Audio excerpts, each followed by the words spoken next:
Good afternoon, everyone, and thank you for being here.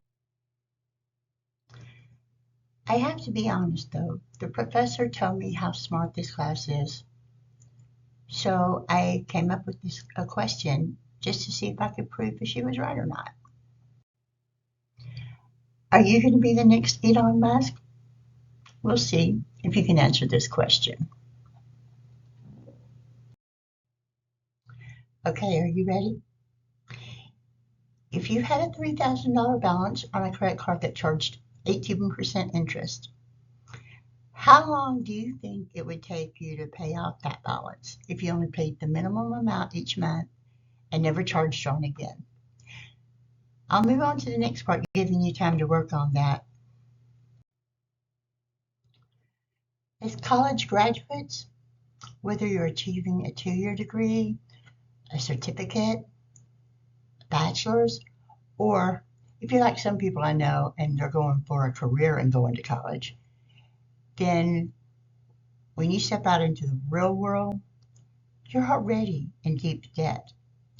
So without a budget or without a financial roadmap, taking 15 years to pay off that $3,000 credit card will be like a drop in the bucket compared to paying off that student loan. The lack of education when it comes to managing our finances causes poor decisions about what we do with our money and how we spend it, and it keeps us in a vicious loop of debt and worry and health concerns. When a personal assessment study was taken with students and recent graduates, they discovered that students were having difficulty focusing on their academics because of the financial stress. And the common worries were over food or housing insecurity, their lack of understanding credit, and their current credit card debt.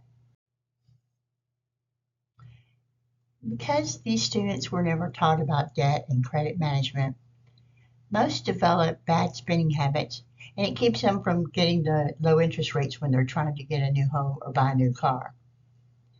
We see that financial awareness should have begun a lot earlier than it has. Let's see where financial illiteracy is going to take us. So the numbers show us approximately 78% of adults are living paycheck to paycheck.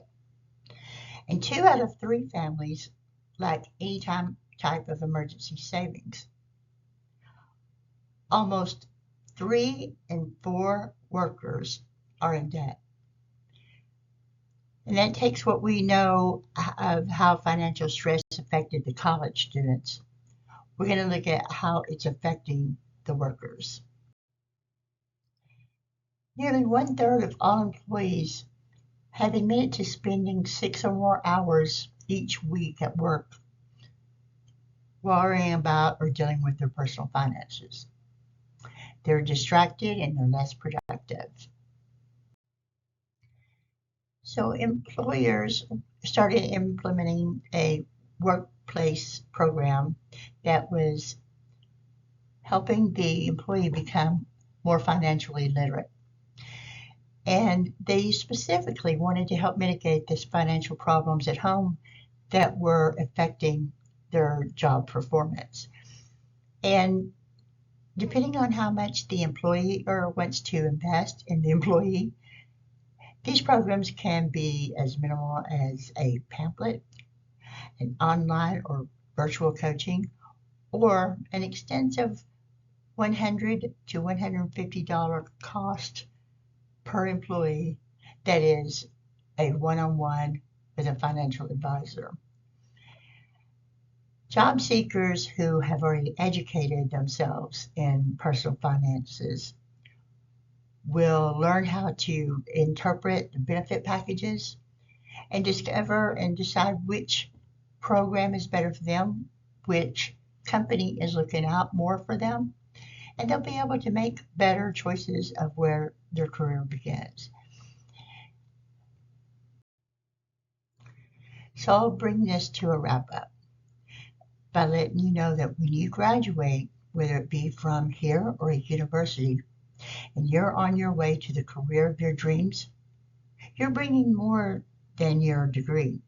You're bringing your student loan and your bad financial habits.